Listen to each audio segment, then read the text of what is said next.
No one is available to take your call. Please leave a message after the tone.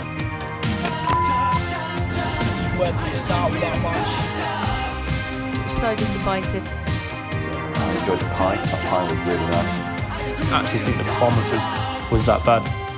So let's just look forward to the next game.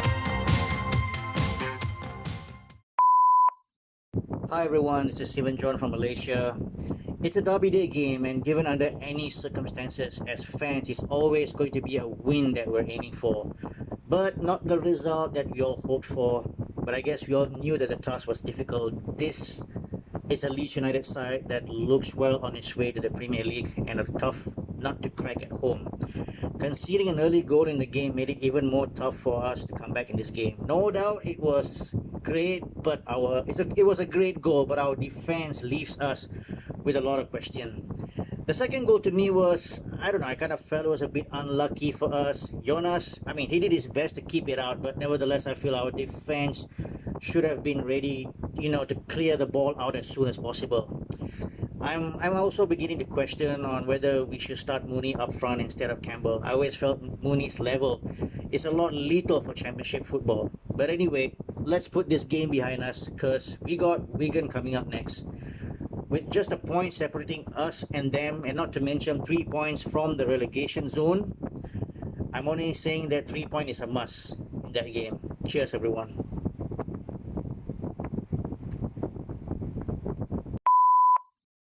Graham Rayner here, part-time comedian, full-time Town fan.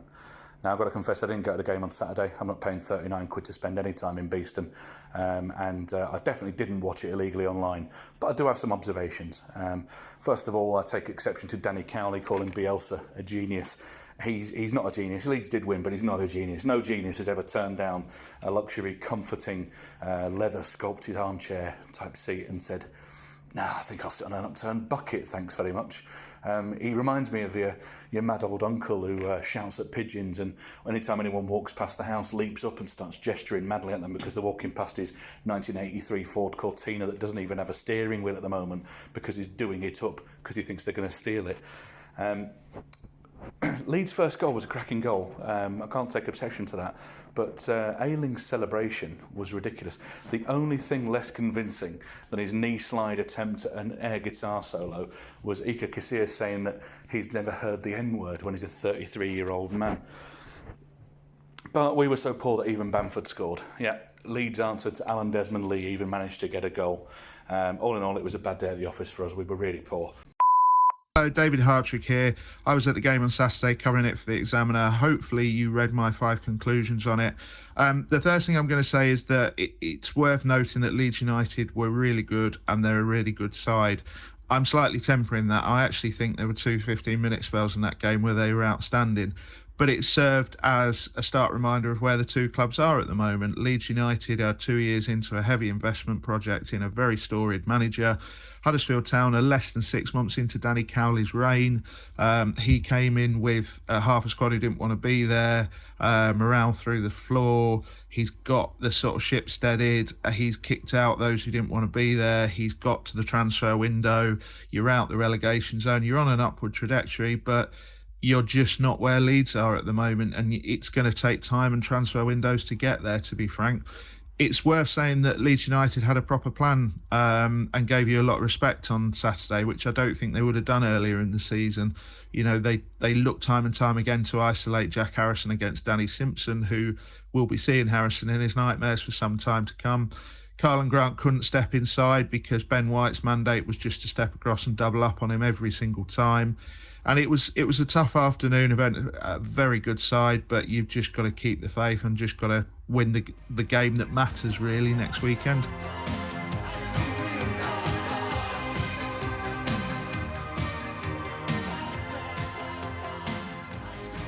Please hang up.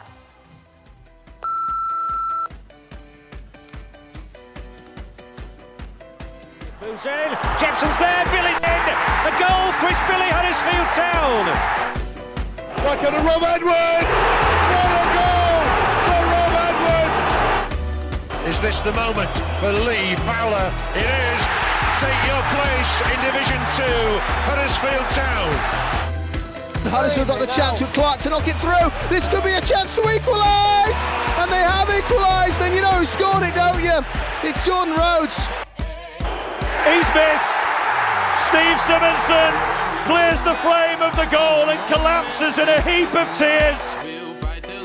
Payne's got a chance. Payne scores. Jack Payne scores. But Leeds are giving it straight to Moy again, who shoots. What a goal, Aaron Moy! An absolute thunderbolt delivered all the way from Australia. Oh, where's he going to drop? Nicholas in there! Like Kachunga Legion. Smith scores for Huddersfield Town. 3-2 Town. 4-3 Town it stands. Forestieri. Danny Ward saves. Danny Ward saves. Town play down the left and Moy stayed onside. Here's Mounier. 2-0 Huddersfield Town on the opening day of the Premier League. De Quattro's in. Round De Gea. 2-0 Huddersfield Town. Gets to turn it into the pass. Yes! And Cummins scored. Cummins has scored one of the most important goals of Huddersfield Town's history. De Quattro's forward. De Quattro's got the better. Yes! And Laurent De Quattro scores. Laurent De Quattro scores. Christopher Schindler has a chance to write his name in Huddersfield Town legend. And he takes that chance!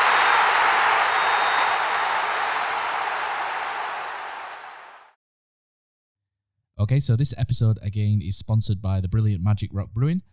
We'll be announcing some new events coming up soon at Magic Rock, so keep your eyes and ears peeled. Magic Rock, for me personally, the perfect pre-match venue, covering you for beers, and there's some superb food as well that you can get there pre-match, and it's just a little jaunt away from the stadium as well. So if you've not been to the tap rooms in either Home Firth or Birkby, check them out. Right, welcome to episode 61 of the Andy Takes That Chance podcast. And no silly introductions this week or what have you. So I just want to get down to business. Leeds United 2, Huddersfield Town 0. And I found it very difficult to move on from this, which is a strange one because Leeds were second and Huddersfield, where were we? Correct me where I want, guys, but were we 16th before the game?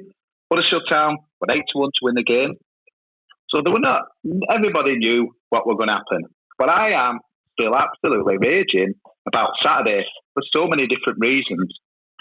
I'll bring everyone in who's on this show tonight. We've got Matt, we've got Simon, and we've got Brady. Good evening, guys. Evening, gents. Evening, Cozzy. All right, guys. So, lads, I don't know where this is. This has really wounded me, and I've really struggled to stop the rage, really. And why? Leeds were the form team. We hadn't won away against anyone decent, I would say. So what's the big shock? The beat is 2-0. Move on. But no, honestly, on Saturday, I was absolutely raging. And I think I'm going to put a bit of context to it and that as well. And last week I mentioned, obviously, that I've got a new job on Saturday. So I've not been to any games for some time, since Fulham away. And so I actually booked annual leave for this. I paid £39, like pretty much everyone and that as well.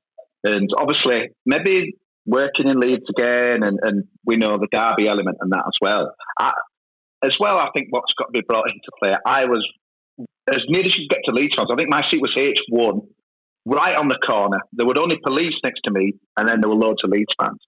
So, look, I never thought we'd probably win the game. But what I did want to see was Huddersfield Town give everything, for there. Maybe they did, but it didn't feel like it. And we've been there. I would liken this defeat. The worst I've ever thought that has been at Ellen Road for a Huddersfield Town fan was the infamous Brenner statue when Dennis Wise's boys absolutely roasted us, Smithy's debut. I felt we were absolutely pathetic there, and I was pretty much ashamed to be Huddersfield Town.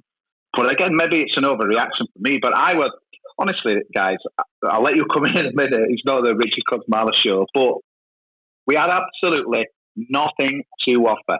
We started like we were just happy to be there. At Ellen Road, they were top of the league. We needed a good start. I was quite happy with the team that were put out. I said to, on the shows that we did last week, I was really hoping that he'd keep the same team that he did last week. But then for me, we started so poor, and honestly, I thought the first half I look at the possession, I think we had like 30-odd% possession, which I was quite surprised. And I've not had one beer before, so there's no alcohol element to that. But I thought we had a bit more of the ball than them stats show. But I felt we had, while we kicked absolutely naff all, we tried a little bit as well. But to be honest, half time came at a good time for us because I felt they were going to score again. But and I'm speaking in a concourse downstairs, I just thought, get Mooney on for Campbell early doors, and we could, really give it a go second half. I thought in the second half, we were absolutely spineless. We were absolutely pathetic. We should have lost by 5 or 6 goals, and if it weren't for Jonas Lossell, we would have done. We gave nothing there. We had 2,500 fans that are doing a Neil Warnock here, paid all that money. I would get, honestly, it was so, I know they're cocky. I just wanted to throw something back, just anything. Hit their post, have a shot, do something. Honestly, we were so pathetic, and you might think I'm overreaction, but I walked out of there absolutely seething.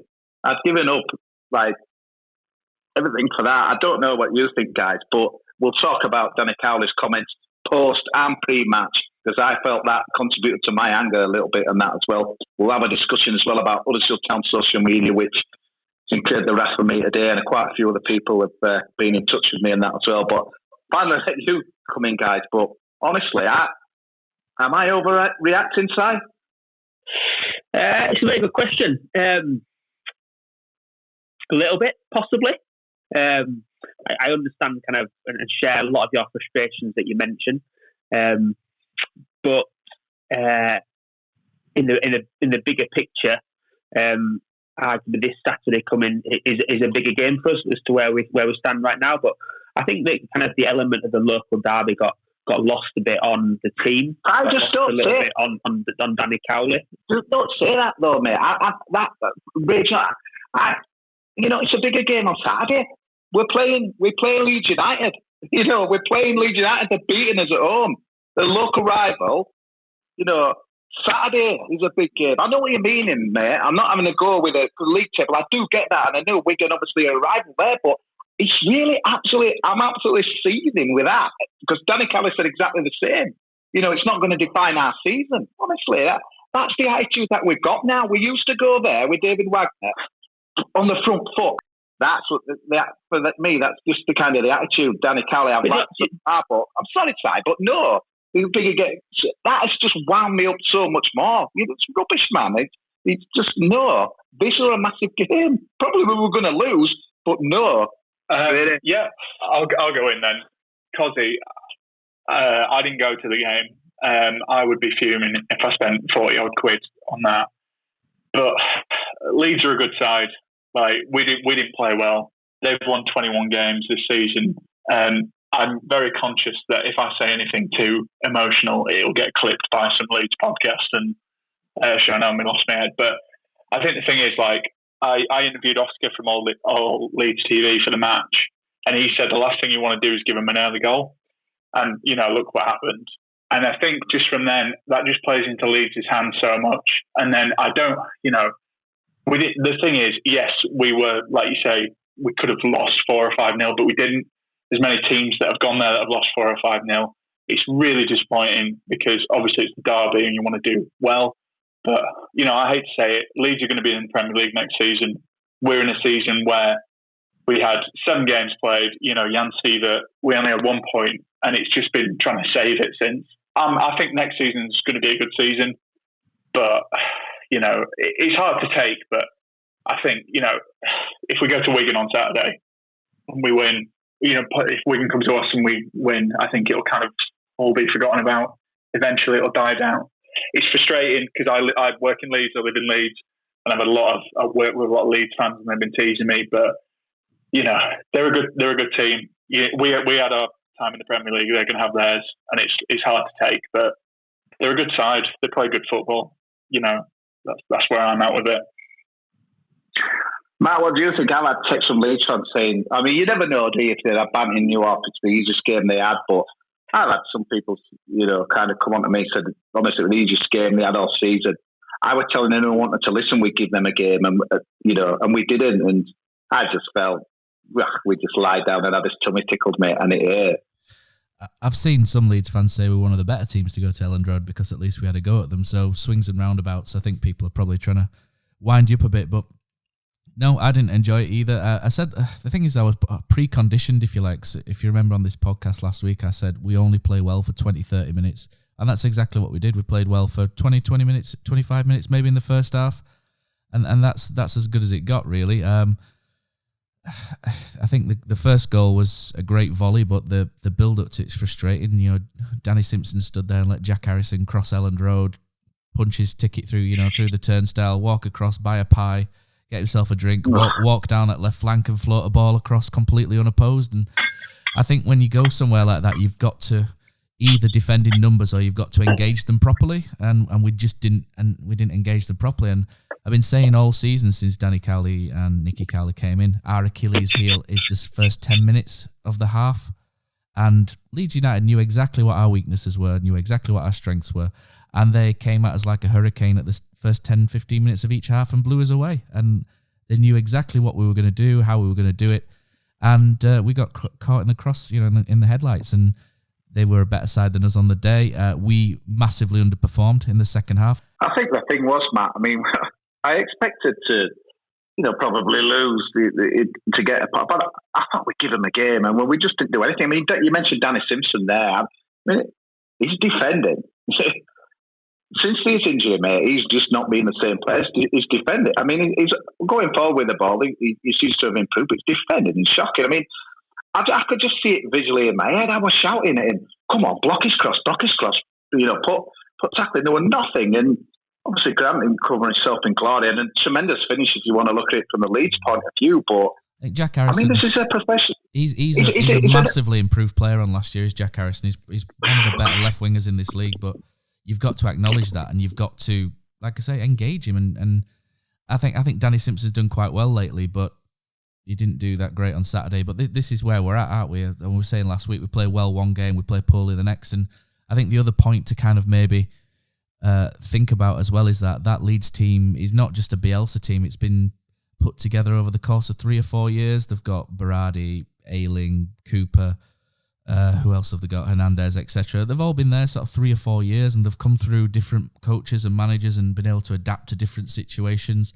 And we've probably been together 6 months, and the inconsistency hurts. The Swansea game hurt as well, how poor we were against Swansea, but the Bristol City game and the following game against Charlton were good. So I'm just hoping that we've played poorly, and the next game we play well and pick up a win and get through to the end of the season and hopefully start putting some consistency together for next year. But the inconsistency hurts at the minute. Sorry, Danny Simpson, talk to me about him, because I don't know if I can buy that. He's a Premier League winner, he's experienced, 33 years old, he's played at the top level. He's got to be switched on there. I mean, he's got to be switched on. If it's a young fullback, like we had a young team out in the first game, I can kind of buy it, but he's got to be doing better than that, mate, hasn't he? And as soon as the ball coming out, the great view of it, I thought it's in. As soon as it hit Ayling's foot, bang, 1-0, they're all over the fence, giving it large and that as well. And that is just an absolute killer, really. And where do you see Danny Simpson? Because I mean, he's just going backwards, especially when he's defending.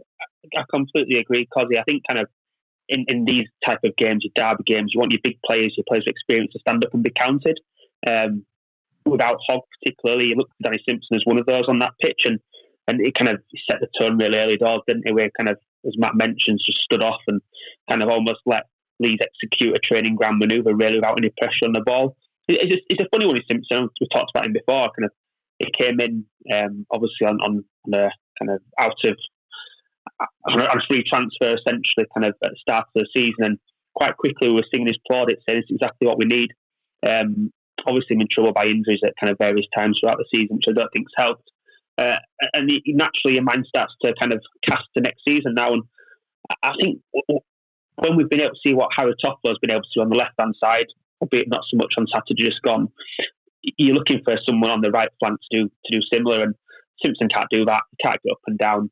And if his defending is not where it needs to be, then for me we look to kind of strengthen that position in the summer review to next season. And I know we spoke about it before, perhaps off the podcast, but 3 right backs at the club currently: Simpson, Haderjanai, De Gea. I would include Bockhorn in that as well. I'm not sure any of them are at the club at the start of next season. I think we kind of probably need to strengthen that position with 1 or 2 new recruits. Really, I saw a few tweets defending Simpson, and I got Toffolo saying, the golden boy, and his defending's as bad as Simpson. I mean, maybe I'd see things differently, but I'm not seeing that from how he started. Or have you seen some games where, it really infuriates me, people not blocking crosses. I know, Matt, you've mentioned it before, but it's, go on there, Dave. I mean, I don't think many players had a good game on Saturday, but I think Toffolo's, since he's come in, he's done a good job. Simpson, we talked about it on the pod last week. Would that be an area? Would you keep him, or would you get rid? And like you said, he's probably on a fair whack. He could lower his wage demands, but since he's had that injury, that hip injury, he's just not been as impressive as he was to begin with. Like you say, he might be a bit better going forward on some occasions, but how old is he? 33, 34? I think against a half-decent winger, and to be fair, Jack Harrison's been quite good this season. He's going to get exposed. Yeah. He's been excellent. To be fair, Jack Harrison's been quality this year from the little bits I've seen, and I think Danny Simpson maybe epitomises some of where we're at, because at times Danny Simpson can be excellent. He's been great, hasn't he, this season? It's rough and smooth and inconsistency again. When Danny Simpson plays well, the back four looks great. When Danny Simpson doesn't, we struggle. And I don't agree with the Toffolo analysis either. I thought Toffolo was our best outball, I would say, first half. I thought Campbell was... I've not been Fraser Campbell's biggest fan in the last few months, but I thought Toffolo was maybe our best outball. His overlapping was good. It was key. It got us out really well. Second half, he struggled, but he was being doubled up on, and he didn't have much help. But the one thing I won't knock him for, Matt, and I don't know if you noticed it, there were 1 or 2, he were all handbacks and stuff, but he were raging. We pushed a couple of Leeds guys out. He wanted the ball, down wheels when we had a kind of a throw and stuff. He looked like he wanted it. He was showing what I wanted to see from 11 players, 9, because Lossell played well, and O'Brien, tried his best. But for me, that was someone there that he was wanting it. He knew what it meant. He knew what it meant to him. Did a derby game and that as well. And I just didn't see that enough. They were always going to target him. I mean, let's be honest. He's probably our most biggest outlet, since for the last 2 months. So I wasn't surprised that they shut him down really quickly or suffocated them, as Carly would say. But Matt, I don't want to kind of go around executing players, although it does feel like it. But Fraser Campbell, mate, I want to hear the views on him. 16 games without a goal. I know he works his socks off. He's got 2 goals all season. But to me, what is he contributing for Huddersfield Town at the moment, mate? Because, he might be great in the dressing room, but Mounier, for me, is a much better bet. And he seems a good guy, Mounier, just getting on with things, tweeting all the right things, etc. But I'd be stewing if I were Mounier, just not getting in. Fraser Campbell's just, to me, he's another one that, would you want to keep him on here longer than this season? What's your views, mate? To be honest, since that injury, I think I lost my rag a little bit with Fraser Campbell away at Barnsley. I thought he had a poor game away at Barnsley, and that game was where he just looked like he was just there to foul the opposition. And there's been a lot of games where I think that it's difficult. I think his role is one of like a pressing forward, if you like. So I suppose you could liken him in a way to Patrick Bamford at Leeds. Why Bamford gets picked a lot is because Fraser Campbell's there to set the tempo of the press. But the problem is when Fraser Campbell's pressing, Willock's not really doing it at that side. Smith Rowe's not doing it. The other side, Carlin Grant had a stinker on Saturday. He might as well not have played. But the problem is when you're playing a forward like Campbell, the rest of them have got to press as well. And Campbell's working hard up front. And I think sometimes the others make him look poorer than what he is, because he's running around, he's fouling, which is frustrating, I think, for everyone. And he's setting the tempo up front, and the others behind just aren't following for me. And off the ball, he's doing a hard-working job, but on the ball, his quality has definitely dipped since that injury got sort of November time. To me, doesn't quite look as sharp with the ball at his feet as what he did maybe earlier on in the season. But off the ball, he's working. You know, he's working his guts out. To be fair, it's just I just don't think he's quite getting the backup of some of the others at the time. Or if he is, then I don't really understand the tactic of just flogging him up front until Steve Mounier comes on. The problem is, though, Matt, is he's not going to get any better at his age, mate. Is he? And same with Danny Simpson. Let's be honest, the best days are gone, and there's massive decisions to be made in the summer. For me, these guys will be on big cash because we were desperate. He's got for another Danny year. Simpson. I think he's got 2 years, Campbell. So I think he'll be here next year. Has he got 2 years? Yeah, but yeah, he was just their arms at length. I mean, he's always been a striker for me with pace. Pace is key. And once you start kind of losing, I don't want to just kind of write the guy off, but I don't think he's been the same since that injury, since he's come back. Same with Simpson, and they need to find a more just pass. For me, Saturday, Wigan, Mounier's got to start. And I thought Chris Willock did okay that first half. I know he were hooked early on in the second, but I don't know what you felt, but I thought he didn't do too bad. But really, scraps that he would, have the ball on and things. What did you think? Yeah, it was okay. I was surprised to see him start, in truth. I think I was thinking that Kachunga would get the nod. I kind of thought that Danny Cowley would probably set up a bit more defensively and kind of try and help Simpson out at fullback. Hindsight's a wonderful thing. Perhaps he should have done. So I was surprised to see Willock start. But yeah, I thought he did okay without kind of setting him into the light, really, to be honest. Kind of see what comes this week, in truth. He did well on the ball, a couple of good runs. It's the you can just see he's not. You go to the fittest. To be fair, they're the fittest team in the league, and Chris Willock was chasing a lot of the time. And I think after 40 minutes or so, I think he tanked, and I think that's pretty much why I'd have picked Kachunga just for that. And the point on Emil Smith Rowe as well is I was talking to somebody who sat next to a scout from another club. I can't remember who it was. Or a friend of mine was sat next to a scout for another club, and he mentioned that Emil Smith Rowe's used to playing for a team with sort of 70-75% possession and dropping into pockets and not having to do the sort of harder work that he would have done on Saturday. So it was no surprise to him that he struggled a bit more. And I thought that was a fair point in that this is a learning experience as well for Emil Smith Rowe, and hopefully he'll take something from that and come back stronger. But to me, he was better than when Alex Pritchard came on.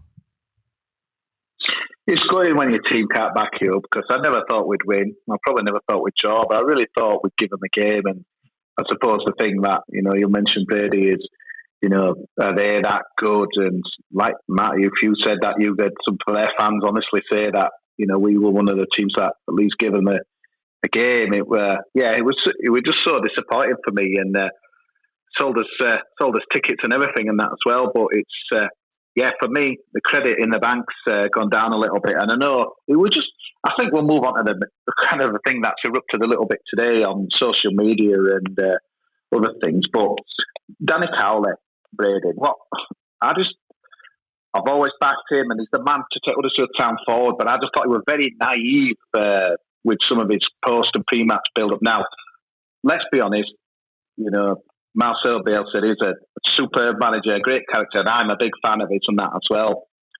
But I don't want to hear this from the Huddersfield Town manager coming into a game. And certainly his comments after, which I hope, Matt, can you bring up on the internet and that as well? Because I'll be raging if I read them out again, or someone can get the Examiner up. I don't think that's a wise idea. Brady, we don't want to hear that from another Huddersfield Town manager, even if he's telling the truth, because he's a genuine guy.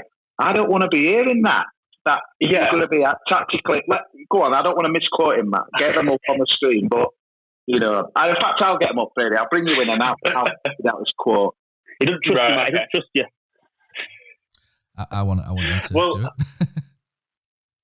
The thing is, I think Stephen Chicken's article about it kind of sums it up perfectly. Cowley is very honest in his post-match and press match, more than most managers. I mean, I've been to one of his press conferences, and he can be a bit too honest. But I think the thing is as well, Leeds do have a large fan base, and the questions he were getting asked were more Leeds focused. And because he's an honest guy, he's going to answer them. I think the thing that's kind of frustrating about that is him making comments about Bielsa being a genius. Is they're going to use that because that's speaking from a journalistic perspective, that's a good quote. You're going to use that, and it's going to pique people's interest, and people are going to read it.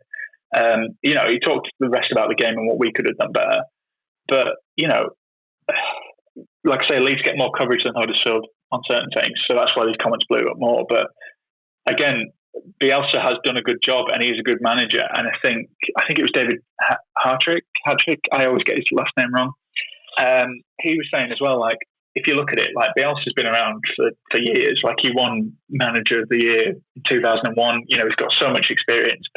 Danny Cowley's taken on a really difficult situation. You know, and there's kind of two contrasting. So I think it's, you don't want to hear it. You don't want to hear your manager praising the team you're playing in the derby for putting in a good performance and doing well. But that's the truth, you know, and it can be hard to take. But like I say, we're coming down from the Premier League. We've talked for ages about the bad recruitment and all the wrong decisions, but this is where we are at the moment. You know, we had 2 miracles, getting promoted and then staying up, and it's just kind of the not the fall from grace, because I think that's a bit extreme, but it's, you know, it's not going to be at that point anymore, and it's difficult to take. It's difficult when Leeds are doing as well as they are as well, because, you know, it just makes it that little bit tougher. I'll read his comments out. He describes as genius. If you're going to be outmanaged, then be outmanaged by a genius. I'm not sure we've ever got to that level of performance that Leeds did today. You look at the energy and the intensity. He must be relentless in his demands of them to play with that physical output. I will be interested to see how the Premier League copes with them when Leeds go up. Sorry, I might be too harsh here, because to me, this just feels like a man who's managing Concord Rangers, Leeds United. It's the FA Cup third round. These are comments for me, lower league mentality comments, mate, that I don't want to hear. He's managing Huddersfield Town. I just think, to me, he's got to remember, we're not a bigger club as Leeds. That's a fact, even though people won't want to hear it. But he's took Huddersfield Town there. We're in the same division for now as them. I don't want to be reading them. Them are comments for me that when the team's like had a role in the cup and it's the third round time, they're playing at Anfield. I don't want to hear that, mate. I agree. I think I understood perhaps his pre-match comments a little bit more. I think pre-match he tried to position us as the underdogs. He tried to probably manage expectations a little bit. Yes, we come off the back of 2 good results, but he probably knew kind of a much difficult challenge lay ahead. So I kind of perhaps understood the pre-match comments, certainly. I think post-match, like you say, I want him to talk about us and what we need to do better and how we get to those levels. Because ultimately that should be our ambition. That's what we should aspire to do. And talking about Leeds United in that way is not going to help us achieve that. Now, I think Brady makes an interesting point. Kind of, he may well have gone on to say that. He may well have continued to say what we could have done better. In the journalistic world, which Brady knows much more about than what I do, like he says, kind of journalists will latch onto certain things that they'll know kind of get clicks or sell newspapers or whatever it is these days. But yeah, I agree. Ultimately, I want to hear why we were able to get a result and kind of what we do about that looking forward, really.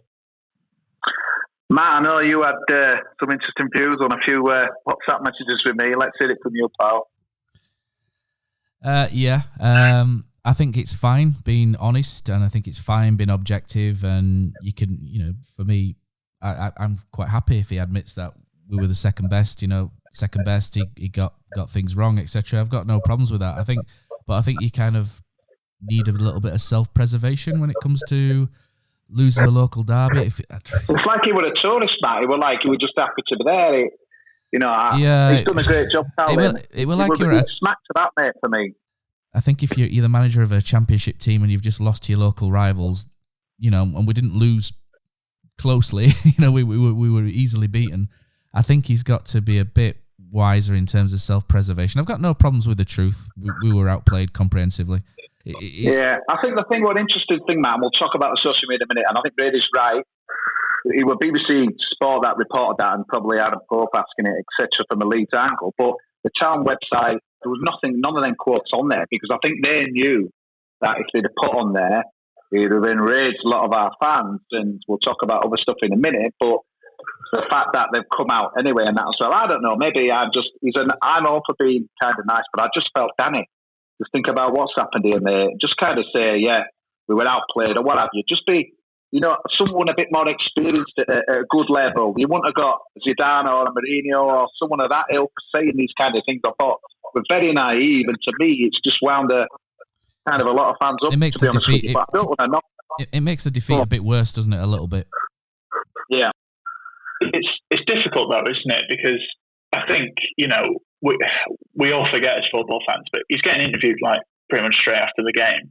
And here we are, 2 days later, and we're still kind of frustrated and being emotive about it. So I'm not trying to stick up for him because I do agree with what we've said, but I think it is worth bearing that in mind as well. And look, they're professionals. Like they'll move on and they'll forget about it. But us as fans, we won't. But to them, it's kind of like, well, that game's done and dusted.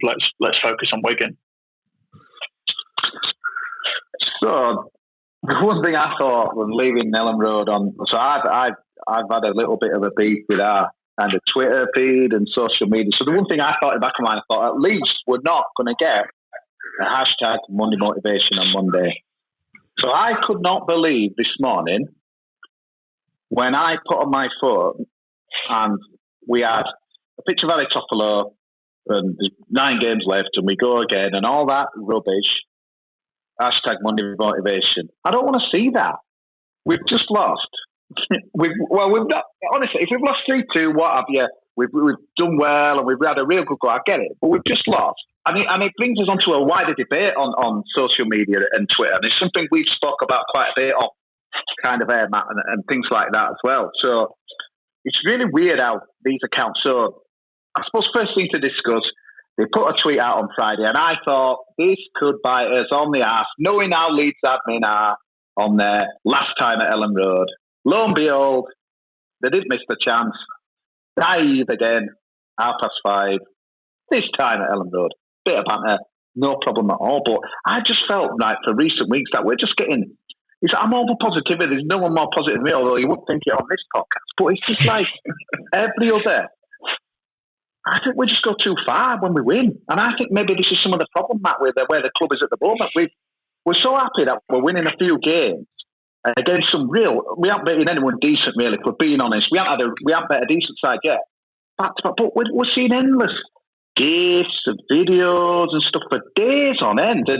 But the big question is, guys, and I'll bring you all in a sec, but you look around the Twitter... I've obviously watched a lot of Spanish, but Barcelona's Twitter feed has gone the most bizarrest way in the last 3 months. It's like they must have had some new admin, but it's almost like they're just total fanboys. It's incredible. It's like a 13-year-old boy's in charge of it, isn't it? Yes, it is. But then I posted a one today where I saw a beautiful one with Wolves, where old man, Ban 100 years old, birthday, Nuno, the cake, he went that. That were really good. But where do you stand with it all, Matt? Because I just think it just smacks of. We're rapid to win a game. We get too carried away. No wonder there's no balance. No wonder we're inconsistent. Because to me, our social media, it's like that. I don't know if I understand social media. This is what I'm thinking. It all feels like this isn't just Huddersfield for me. This is like everyone. I thought Huddersfield was okay, just a bit vanilla. It wasn't too controversial. It wasn't too bad. It was just when Dave Threlfall-Sykes was doing it, I just thought it was all right. It's fine. It's factual, interesting. But I don't go in for all these Monday motivation, and then every time we win, there's a picture of someone and it just says team across it. I'm not really into that, but that's just me. Other people might be into it, and if 2 people are into it and I'm not, fair enough. I just keep scrolling past.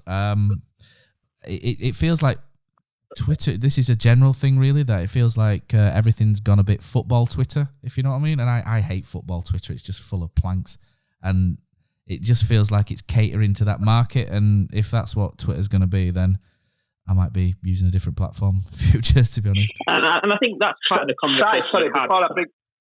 Sorry, mate, but just to put in context, where I've kind of got an issue with it, 257 likes at the last look and like 35 retweets. So we just... I'm in 40s. I don't know your old side. What have you, Matt? Is it just for an audience that's above us? That maybe? I don't know. It's weird, man. If you believe the rumours, that's why we signed Sobi in the first place, wasn't it? To increase our social media presence and visibility. I think from my point of view, I'm not sure us four blokes in this podcast now are necessarily the target audience for the social media posts. I think it's arguably aimed at a younger audience and younger people and such like.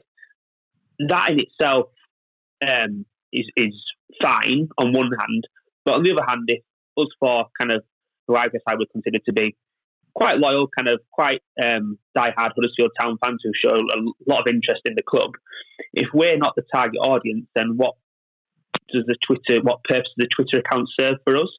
And to your point, because it doesn't necessarily demonstrate that it's getting a lot of attention, a lot of love, a lot of likes, etc. So it's difficult. Probably the content we're wanting, or the content like you mentioned on the Wolves one, I kind of mentioned the thing to do with Fraser Campbell earlier on the season where they took him back to kind of parts of his hometown. Yeah, it was that's decent, the stuff that appeals to me. That's the stuff that's interesting. That's probably the stuff that they can't knock out in 5 minutes either, and takes quite a lot of planning, preparation, and kind of input, and ultimately cost as well. So there's probably a balance to be struck, but I'm not one for all these cliche phrases and such. It just grates a little bit in truth. Sorry, mate, I'm Brady. Before I bring you in, mate, obviously the Town Foundation, we see so many good videos. We have similar videos, so no problems with that. But Brady, isn't there a danger for me? And I know a few guys the Twitter's driving them not to go to games, but I just sometimes feel, and I find it hard to argue against that, this kind of attitude, where we get so carried. I mean, like, I don't know what, we're all in Juninho's Bacuna's world. What is it? Juninho's Bacuna's world, and we're all living in it. I just felt, man, you've done nothing in the game, man. You've scored a good goal. Everyone says that. Or am I just thinking different, Brady? Because I just think, would you want to be right Leeds, where it seems to be whatever you've done, we'll do bigger? The smart ass kind of replies that nail people. I mean, the whole thing I thought was shocking last week with the Katia racism thing, whether you thought or not, the opinion of it, for them to use that as a vehicle to try and get some likes, and that was what I thought were absolutely disgusting. So I'd never want to go as low as that, just to kind of be. I just think when I look at the German Bundesliga kind of accounts, they just know how to nail it, the social media. They know how to be clever, but without being too arrogant or getting too carried away with stuff. I mean, since I went to the Schalke game, I've kind of followed their accounts, and the stuff they churn out is so much more engaging and better. And they don't, I mean, for example, they lost 5-0 at home the other week to Red Bull Leipzig, and they were kind of mocking their own defeat and doing weird things and stuff. But I just thought I kind of get it. They went off the radar for a day and then came back. We apologised and stuff. Where those, I don't get it. We get too carried away, and then we get owned like with naive stuff like on Friday, which I thought we fully deserved, to be honest with you, on that as well. Where do you stand with it, mate? Or am I just, why should I be bothered with just a Twitter feed? There's bigger things in life. What do you think, mate? Yeah, I think, again, it is just Twitter. Sorry, Kofi, but like, Matt makes a good point, about this football Twitter, and it's all banter, lads, all that kind of stuff. I think one football admin that's really good at is Roma, and they were kind of like the first people to do it. They do loads of good stuff. So like they did their, the stuff you were talking about that you liked, like when they signed players this summer, they'd have a missing child information next to it, and some kids got found because of it. That's amazing. But they also do the kind of like jokey, bantery stuff. I don't think Huddersfield's is the worst by any stretch of the imagination, but it's not aimed at us. Do you know what I mean? It's for those kind of like football funny or football trolls or whatever. It's that content. It's content.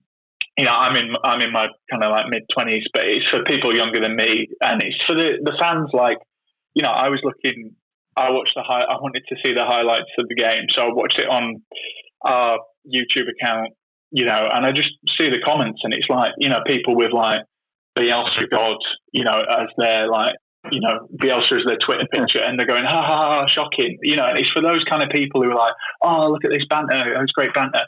A lot of football banter is terrible, like, and it's for those kind of people, like, and it depends what mood you're in, like if we've, after Charlton and Bristol, a lot of people will be like, oh yeah, go for it. But when you lose to Leeds, we play crap. It doesn't sit well, but it's not aimed for us.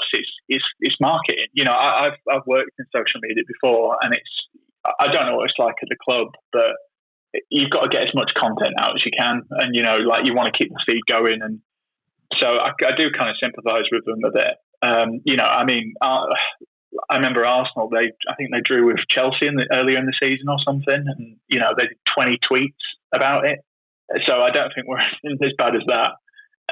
But I don't think it's just Town. I think it's everyone. It can be a bit frustrating. But Matt, again, maybe I'm reading too much into stuff, mate. But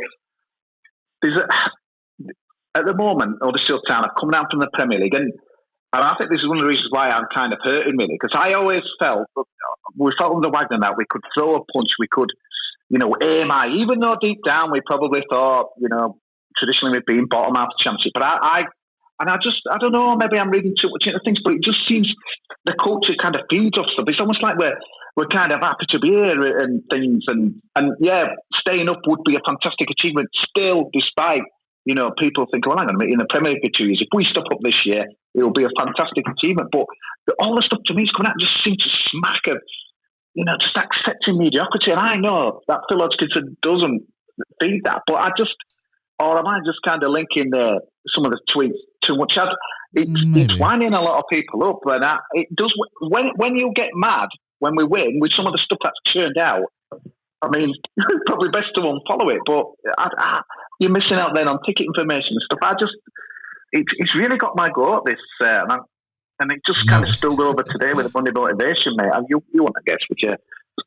No. Hey, though, think bigger.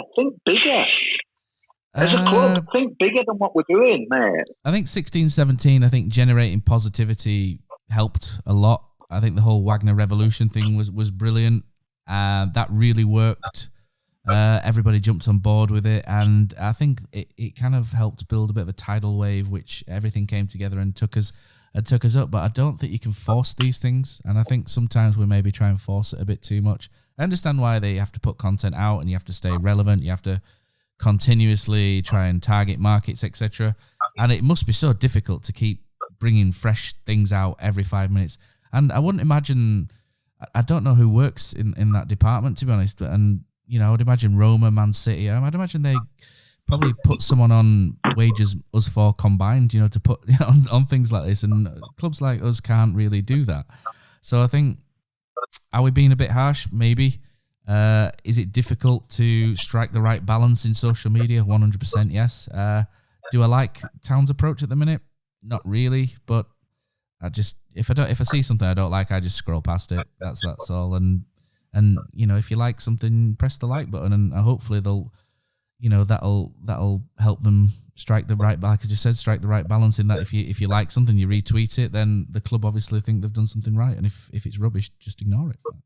And hopefully it'll. I think the problem is, Si, that if you're the social media manager or working that team, you probably judged on likes, aren't you? I don't know what your objectives are, but that's a good day, and 257 likes.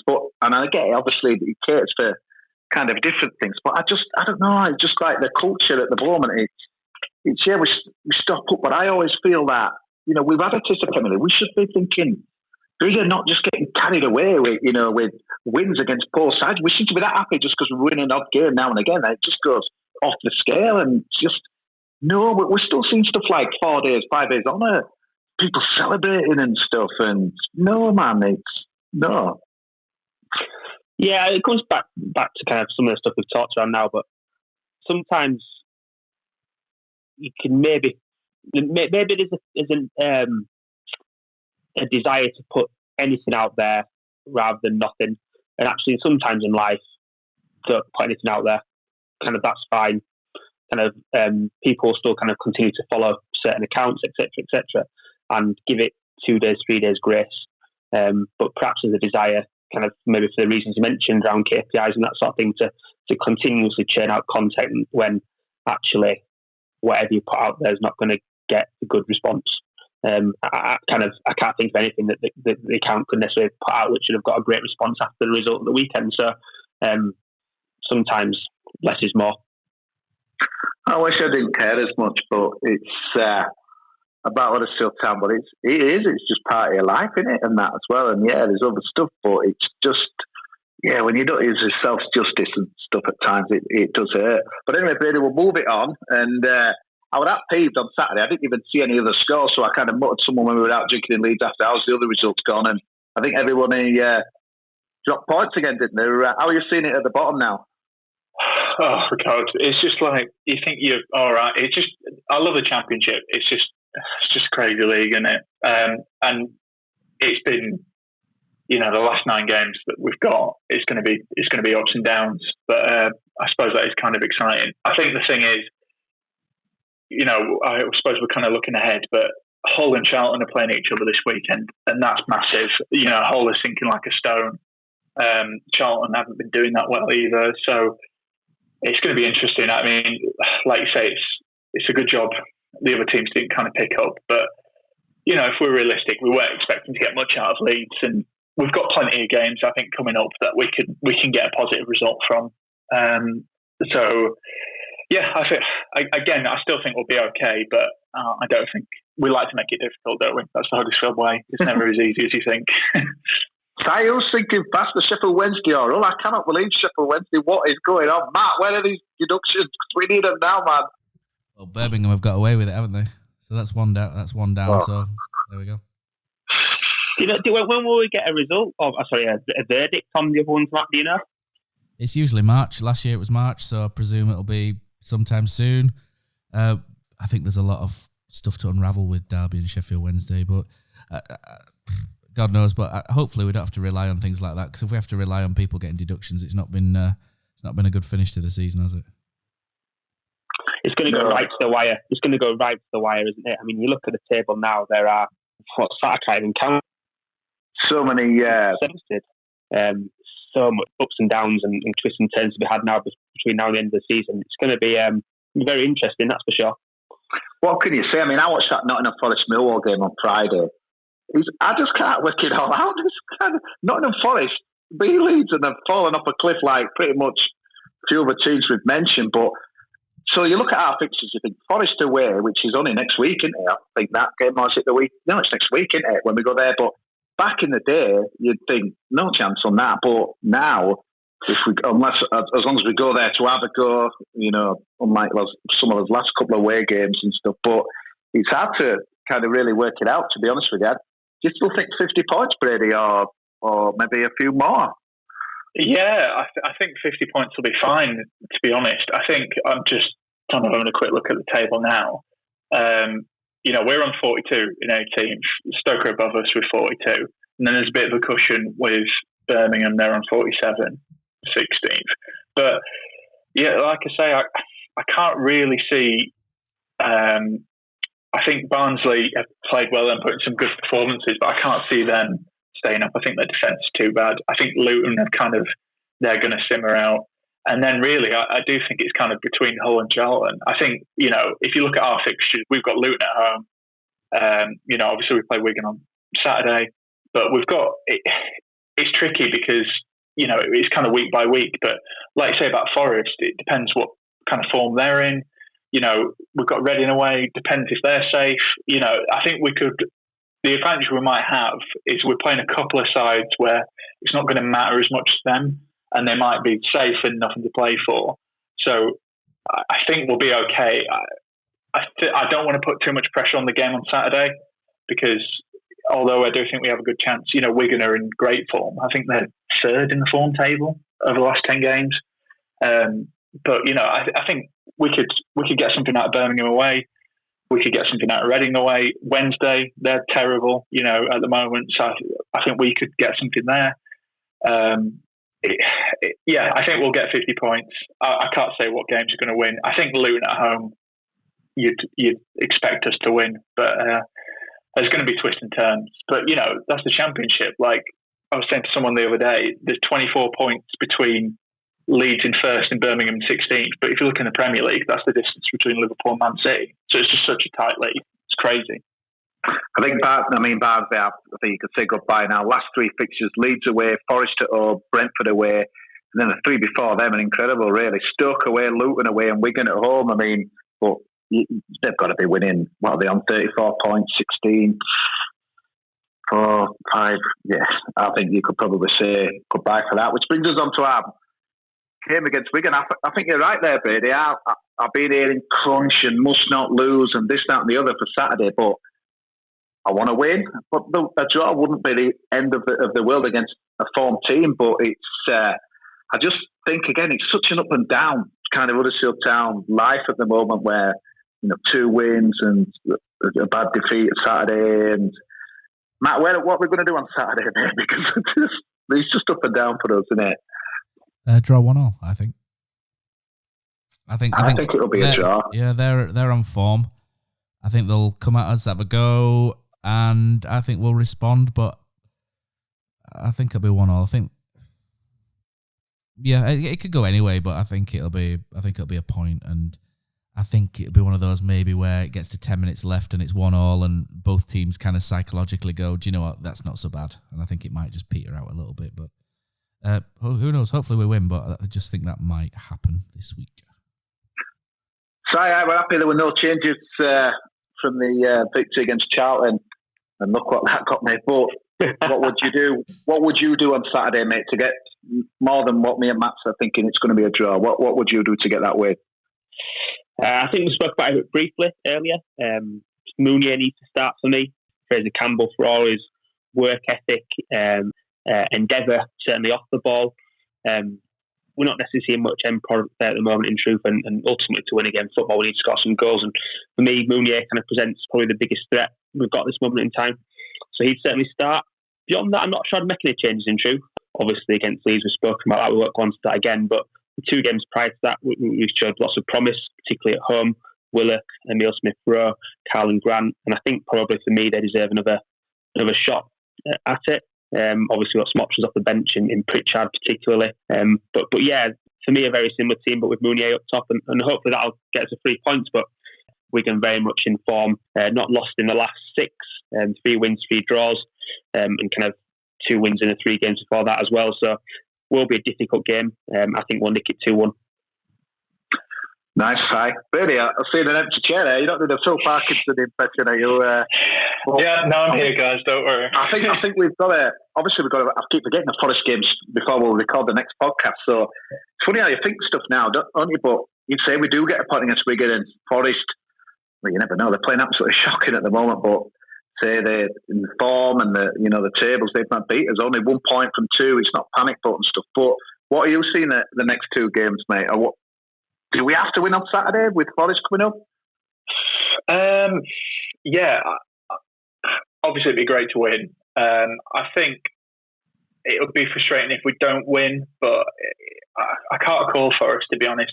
I think with Wigan, I think I kind of used the classic before, but I think whoever scores first, that's going to decide the game for me. I think if we score first, I'm quite confident we'll win because it'll force Wigan out. But if they score first, I think it's going to be really frustrating. And then that's when I can see it kind of being more a draw. Yeah, Forest. I mean, I don't think Diakhaby can play against us, can he? Which is a shame. Yeah, it's just I don't know. I just don't know what to expect from him because Joel Ollie's put in some great performances this season, but then he hasn't. So, and in terms of like Lewis Grabban, he's not scored in I think 8 games now. So we've beaten once already this season. I think we could get something out of that. I'd be happy with a point at Forest. For me, if we can win against Wigan and get a point against Forest, we'll kind of forget all about the Leeds game, really. But it's tough to call. Matt, let's go down the old boys through Pilkington, Roberts. Saturday, we've got Eppley's fallen off a cliff. I don't know where he is. He wasn't even involved in the squad. Is he injured again? Lolly next week. Yeah, good times for some of those guys over the years. Yeah, Gary Roberts, one of my very favourites. I think, I remember we signed Gary Roberts 2008, ages ago. First guy that I've seen at Huddersfield in about 20 years that could take a corner. Amazing. So, yeah, it'd be good to, it's nice to see them when they come by. Pilkington, Roberts, a few others. But, yeah, let's hope they have a bit of misery at the end of it. But, no time for sentiment when you're in this position. I remember when Dean Isle finished at the end of last season, they wrote 2 classy. I mean, we talked about Twitter and maybe some of the negative stuff, but they wrote some real good tweets, I think, at the end. But yeah, good to see them back. But we don't want them to get any points on Saturday it's funny how things can change. It's just totally different subject, but on Sunday we had a bit of an indoor cricket tournament at Bolton Arena, which is opposite Bolton Stadium. It's hard to believe, isn't it? 4th division football they're going to be playing next year. Premier League for 8 years. It just shows, doesn't it, that things can go so wrong, and how it will be an amazing achievement. Well, for me, a big achievement to stay in the division if we can do it from where we were at. Because once you drop out of that Premier League, things can change, Brady, can't they, quick? Oh yeah, definitely. As I kind of said at the beginning of the pod, we've lost 7 games really this season because of Seaver and just not winning. I think that's just been a hard job. I think if we're honest, the Cowleys have done as best as we could have hoped. I've got to be honest, I don't think many other managers could have done the job that they've done because we were a sinking ship, really. I genuinely thought we were going to do a Sunderland 7 games in. We just looked so devoid of confidence, like players like Schindler just looked like, shocking, but I think this is what I mean about being positive. I think we can be quite pessimistic as a fan base sometimes. I suppose you could say the same for a lot of fan bases, but if we stay up this season and we have another transfer window like we did in January, because it was a great window, I'm positive. I'm quite confident. I'm not saying we're going to go up, but I think we could be a top 10 team next season. But it's just getting through this, and it's going to be hard, But I think everyone knows that, and I think it's just really, for me, it's really important on Saturday to. I'm sure we will because we always give a good support, but we need to back our team. We need to kind of cut out the groans and when stuff doesn't go right because it's a really crucial time. This is the business end of the season, and we need to get those points on the board. What about you, Cozzy? Do you think? I noticed you didn't answer about Wigan. How do you feel it's going to go? I'd say with that, I think it's going to be a draw. To be honest with you, I haven't got a clue how to predict the game, but Jonathan Ogg with a big miss on Saturday. As much as kind of maybe his peak of his powers has gone, but it is an interesting game really because they'll come with no fear, and but then we blew away Charlton. I think this is different in it at home. I'm trying to think the last team of Cardiff were in I think they were in about decent-ish form, but nothing major. When they came to our stadium and give us a good tonking, but I think to cut to the chase, mate. I think it'll be a draw, but will it be good enough? A lot will depend on. I think we could go to Nottingham and win. They're playing so poor, but I refuse to believe they'll play as bad as that they did in the first half on Friday night when we play next Wednesday. I love going to City Ground as well, and we'll be there for that one. But it's going to be an interesting few days, and it's fast coming up to Easter. The games are, all of a sudden will be 3 or 4 games to go. So let's just hope we can continue. Maybe I've been a bit of a emotional overreaction for today, but you've got to call it as you see it, and that's why we do this podcast, because I get criticised for being too positive and backing the club sometimes and the players, but I was really wounded on Saturday, as you might tell. But let's hope we can get back on the horse this week against slightly inferior opposition. Thanks for listening, guys. Thanks for your contributions, and we'll do it all again the back end of next week after the next 2 games, and up the town.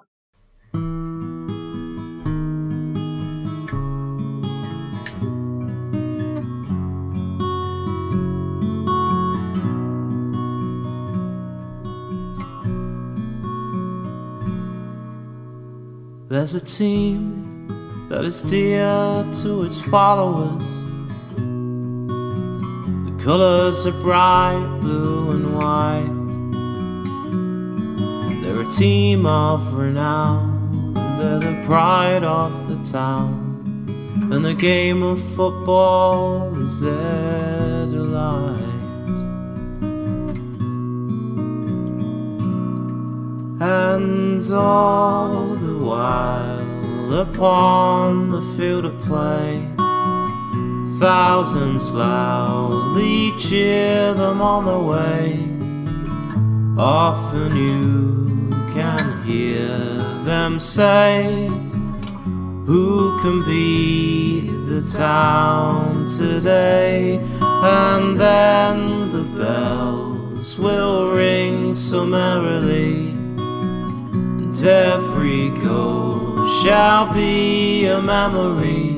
So town, play up, bring that cup back to Huddersfield. So town, play up, bring the cup